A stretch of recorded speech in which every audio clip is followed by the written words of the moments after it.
disaster opportunists, which is exactly right. Disaster tourists. A source close to the Sussexes told People magazine, their favorite outlet here in the United States, the couple are pro-family and pro-children, and their philanthropic work reflects this value. Pro-family? Pro-family? Exactly. Describing Harry and Meghan as pro-family, that feels strangely ironic when they've actively destroyed at least true. Pro-family in theory, in practice, results may vary. You're in America now, and we don't give a shit about you. You're not our prince. You'll never be king. We hate your wife. Stay at home in your $29 million mansion, all right? Meghan Markle just spent 48 hours in Jordan pretending to be a diplomat. She played football with refugee children and celebrated scoring against a kid half her height. She sat at a WHO roundtable like she just graduated from medical school.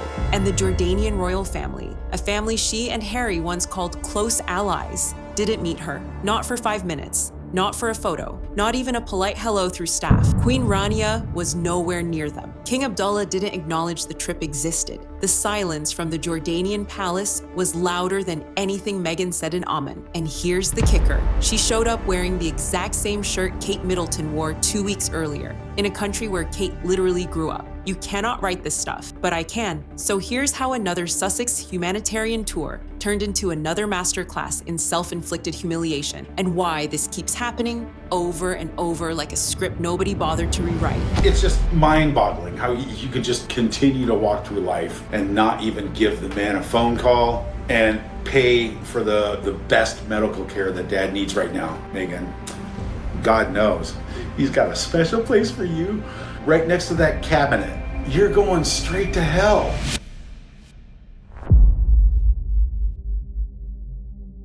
Since they touched down in Jordan and visited a specialty hospital in Amman, where Meghan, very much in Diana mode, Diana wannabe mode. The announcement came at midnight, Jordan local time, less than 24 hours before the plane touched down in Amman. No diplomatic buildup, no advanced press schedule, no coordination with the British government, no coordination with the Crown. Just a press release dropped into the void while most of the Middle East was asleep, and most of Fleet Street was still writing about Andrew. Instead, in the midst of the biggest royal crisis in a century, these two grifters and fake have decided this is the moment to embark on a new fake royal tour, this time of the Middle East, where she's literally trying to claim she's the queen of the desert in Jordan. That timing needs to sit with you for a second. Andrew Mountbatten Windsor had been arrested days earlier on suspicion of misconduct in public office. Thames Valley Police had confirmed the arrest. The BBC was running wall-to-wall coverage. Buckingham Palace was in crisis mode. King Charles had referred to his own brother as Andrew Mountbatten Windsor, not my brother, not the Duke, in an official statement. The biggest royal scandal in a generation was dominating every front page in the United Kingdom.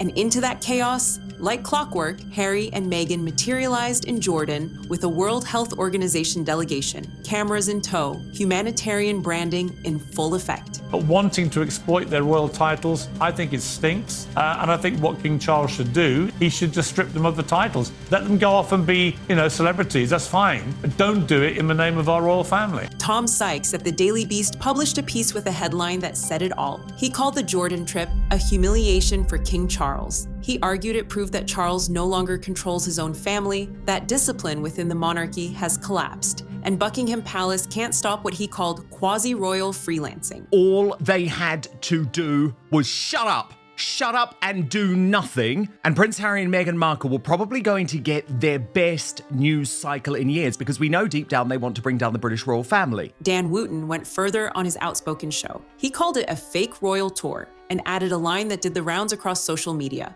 All they had to do was shut up for a couple of weeks. That's it, just silence. Stay home. Let the Andrew story breathe. But silence has never been the Sussex brand. The brand is showing up exactly when you're not wanted, in exactly the place that causes maximum disruption, and calling it charity. This is a pattern for her. It's not about charity. It's about her image.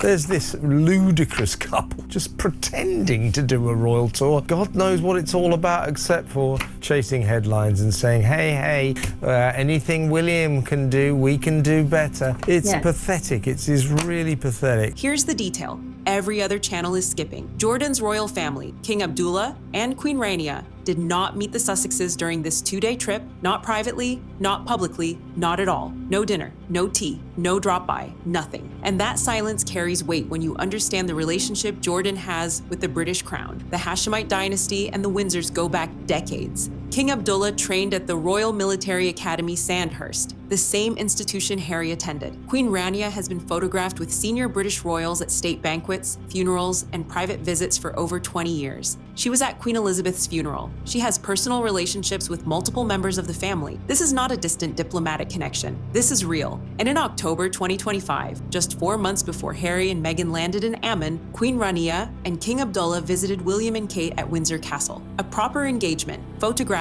documented, warmly received, the kind of meeting where both sides actually want to be in the room together. Kate, who spent part of her childhood living in Jordan when her father worked for British Airways, has a genuine personal connection to the country. That connection was visible, real, reciprocated. Then Harry and Meghan land in the same country, same city, and the Jordanian royals treat them like they don't exist. The British ambassador, Philip Hall, thanked the couple and said their support and appreciation of the humanitarian work was enormously appreciated. That's diplomatic code for, we acknowledge you are here. Now, please don't make this complicated. The WHO was happy to have them. Celebrity attention means donor attention means funding. That part is straightforward. But the royal family of Jordan, the people who actually run the country, not a word. And when a royal family that rolled out the carpet for William and Kate 4 months ago can't find 30 minutes for Harry and Meghan, you don't need a translator to read the room. You just need eyes. That's not a scheduling conflict. That's a message delivered in the most royal way possible, through silence. Who just went off on these, what did she call them? Queen's husband was dying, and she went on Oprah and suggested one or both of them are raging racists. She couldn't have cared less. She doesn't care about anyone other than herself, and I include Harry in that. She cares about her image. That's why she's there.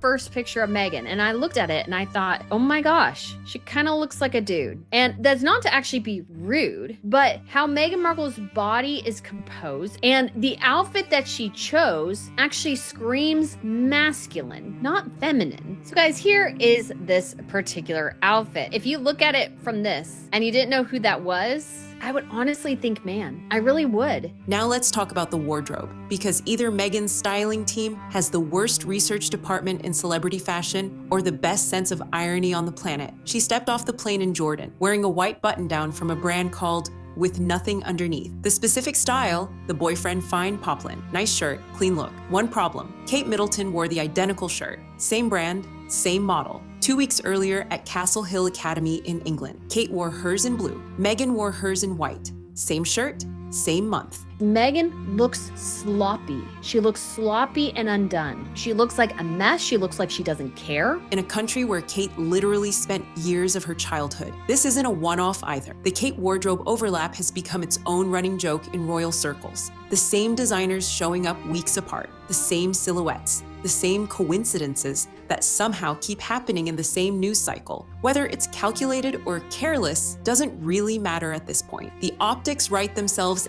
every single time. Harry and Meghan don't tend to pop up unless they are taking advantage of the situation here. They wanted their name in the headlines, and then to come across looking compassionate and now this trying to come across like they actually care about other people. You can just see Meghan in every frame, in every photograph, positioning herself, checking where the camera is, checking has she got her right angle. Her brain is just constantly processing, is she in shot? Is this the best shot? And Harry just doesn't look like he's processing anything. He looks utterly miserable, completely checked out. And then came the football. At Za'atari refugee camp, home to tens of thousands of displaced Syrians, Meghan and Harry visited a Questscope youth center. The program runs art, music, photography, and sport activities for young people who've lost everything. It's genuinely good work, the kind of thing that deserves attention and funding. And Meghan decided the best way to draw that attention was to take a penalty kick against a young goalkeeper, score, and then throw both arms in the air like she just won a trophy. She doesn't know how to play football, so her leg was all sort of awkward, but nonetheless she did it, so she get people to look at her. But she did look very, very scared and worried about the people who were very ill. It's just ridiculous. Harry stepped up next. The kids saved it. The 41-year-old prince the one who actually served in Afghanistan, who founded the Invictus Games for wounded veterans, got outplayed by a child in a refugee camp, and his wife had already done a victory celebration in front of the same child moments earlier. The image is burned into the internet now, arms raised, massive grin, against a kid who fled a war zone. Harry has the exact same look. He looks traumatized. He looks completely exhausted all of the time. He looks very, very unhappy. Yes, he can plaster on a smile as of when it suits, but the smile hasn't met his eyes for a very long time. He complained that he felt like his life was part of the Truman Show and the royal family got him to perform. What does he think his wife's doing to him? But it's okay now because she gets paid for it.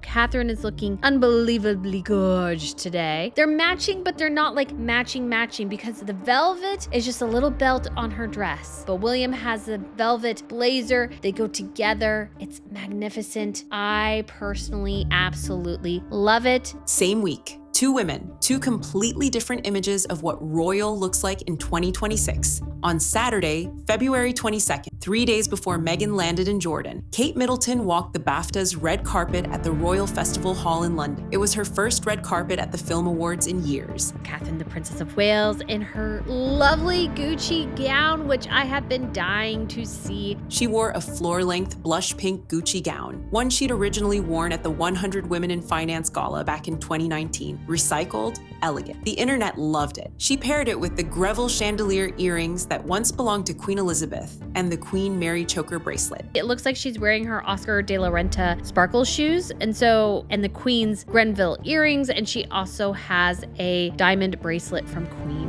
Mary. William was beside her in a dark red velvet dinner jacket. Kate Hudson was there, Emma Stone, Kerry Washington, Monica Bellucci. It was the kind of evening that makes the British monarchy look like exactly what it wants to be. Graceful, relevant, and effortlessly above the noise. Prince William in this amazing burgundy tuxedo jacket. I love this jacket. I think it's awesome. 3 days later, Meghan was in khaki trousers and Kate's shirt, celebrating a penalty kick against a displaced child in a refugee camp that the Jordanian royal family didn't bother acknowledging. Two women, same week, one wearing a Queen's diamonds at a film premiere with Hollywood royalty, the other borrowing her sister-in-law's shirt in a country that didn't want her there. If a screenwriter pitched this contrast to Netflix, they'd be told it was too on the nose. He arrives at the BAFTAs. Somebody said, have you seen this movie? And he said, you need to be in a calm mood for that. I'm not in a calm state. And that's extraordinary for a royal to say something like that. That is indicative of what I suspect the whole royal family are feeling right now.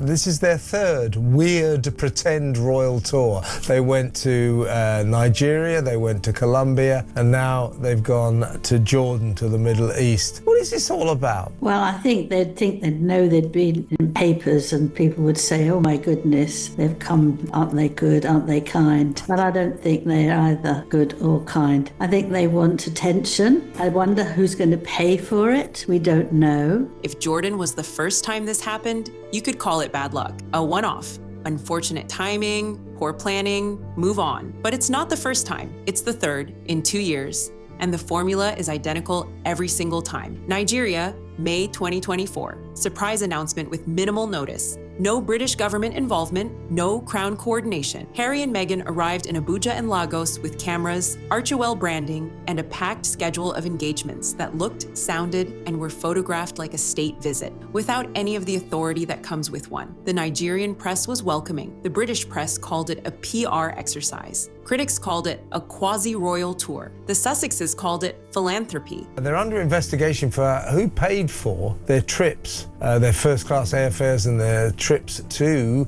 Colombia and Nigeria. If they're taking this charity money and spending it on their airfares for these weird pretend royal tours, that isn't right. Colombia, August 2024, same playbook, almost word for word. Another surprise trip, another Archewell Foundation involvement. They were invited by Vice President Francia Marquez, not the president, not the government as a whole, a vice president with her own political agenda, who benefited from the Sussex spotlight as much as they benefited from hers. No coordination with London. No sign-off from Bogota's foreign ministry through the usual channels. Same headlines, same criticism, same cycle. There are government employees that are still waiting for paychecks, back paychecks months ago. Yeah. You know, what are the odds that they're going to get paid quickly for this Harry and Meghan visit? And here's the part that should have been the wake-up call. Even the Colombian press started asking why two people who left the British royal family were being treated like they still belonged to it. The pattern was forming in real time, visible to everyone except the two people repeating it. And what does this say about King Charles and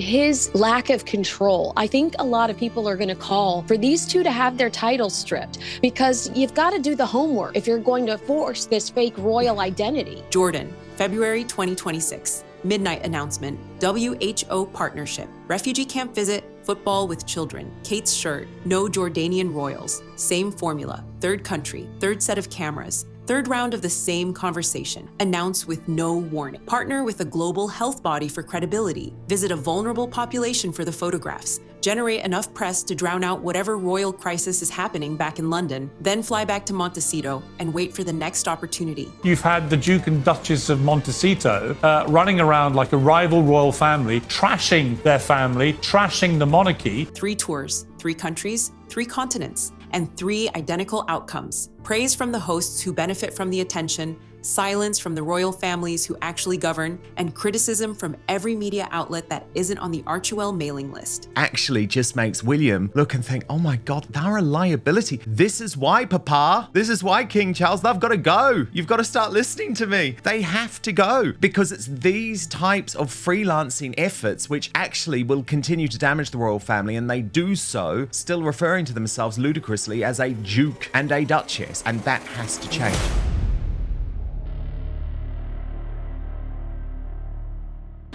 She said yes. Okay, so her plan was to amputate her right leg. However, they refused. After multiple attempts, dressings are being done under anesthesia because they are very painful. However, sometimes anesthesia was not available then. So this was very severe and traumatizing to her. Save me your fake concern, Ms. Markle. Given your own father has had his leg removed, is in a foreign hospital, and you couldn't be bothered to get on a plane, but indeed, you couldn't have been bothered to pick up the phone. Here's the question that nobody in the Sussex PR operation has been able to answer. Across 3 trips and 2 years, if these tours are genuinely about helping people, about refugees, about healthcare, about mental health in conflict zones, why does every single one get announced at the last minute during a royal crisis without the involvement of any government? She was an actress, she does not anymore. You know, she basically travels around the world smiling and making sort of, you know, happy faces and meeting people. Real humanitarian work doesn't need a midnight press release. Real charity doesn't arrive with a camera crew and leave within 48 hours. And real diplomacy doesn't get ignored by the host country's head of state. The British ambassador smiled. The WHO Director General stood next to them for photos. Questscope got their publicity. World Central Kitchen got a visit. All of that is fine. Those organizations do real work, and they deserve attention. They're not in it at all. They can't help anybody there. They can just, you know, they're just going round and listening and pretending it's so difficult. Give them a hug. Meghan likes to give someone a hug, and leave it at that. This is just a show off. But the trip itself, not connected to the British government, not connected to the crown, not recognized by Jordan's royal family, it was a private visit that looked, sounded, and was photographed exactly like a royal tour, without any of the authority, coordination, or invitation that makes an actual royal tour worth anything. For one reason, to get their faces back on camera and to improve their image. They want people to think well of them, so they decide, you know what they really need? Us. What they need is us. William and Kate hosted Jordan's king and queen at Windsor Castle. That's diplomacy. Harry and Meghan showed up in Jordan uninvited, and the king and queen stayed home. That's the gap, and it keeps getting wider. The Sussexes have another trip reportedly being planned for later this year, the Invictus Games countdown event in Birmingham, July 2026. Meghan's first time back on British soil, since Queen Elizabeth's funeral in 2022. Meghan Markle's insane demands to enter the disunited kingdom have been revealed. The types of things she's asking for are nuts. Bulletproof glass, private planes, lockdown hotel floors. These are totally jaw-dropping conditions for her first trip back in 4 years. Reports already claim she wants Kate's personal glam squad, a 6-figure clothing budget for Archie and Lilibet, personal chefs, yoga instructors, and a full non-toxic overhaul of wherever they're staying. Chemical-free detergents, vetted kitchenware, the whole package. One insider described the negotiation as reconciliation, not reinvention. But the demands sound a lot more like reinvention than anything resembling humility. This woman is delusional in her thinking, and I think it shows exactly the kind of life of how she will make it miserable for the royal family if they give her anything. This is a warning shot that you better not give her anything, because she will continue to do things like this. The security review alone, the first in 6 years, has turned into its own saga, with the Ravek committee still deciding whether Harry gets armed state protection for the visit. But based on Nigeria, Colombia, and Jordan, we already know the answer. The formula doesn't change, the branding doesn't change, the timing doesn't change, and the result, every single time, doesn't change either. The only thing that changes is the country code on the passport. And if you think this is just a coincidence, you haven't been paying attention. This isn't a pattern, it's a blueprint. And on Star Spotlight, we don't just watch the headlines, we decode them. If you're ready to see what everyone else is missing, stay right here, because once you notice it, you can't unsee it.